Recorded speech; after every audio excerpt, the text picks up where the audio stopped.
চাই এক আল্লাহ ইয়া মুহাম্মদ মুস্তাফা নবী সাল্লাল্লাহু আলা ইয়া মুহাম্মদ মুস্তাফা নবী সাল্লাল্লাহু আলা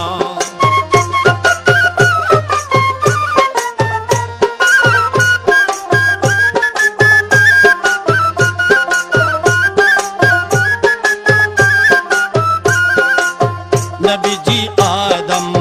শফির বাবা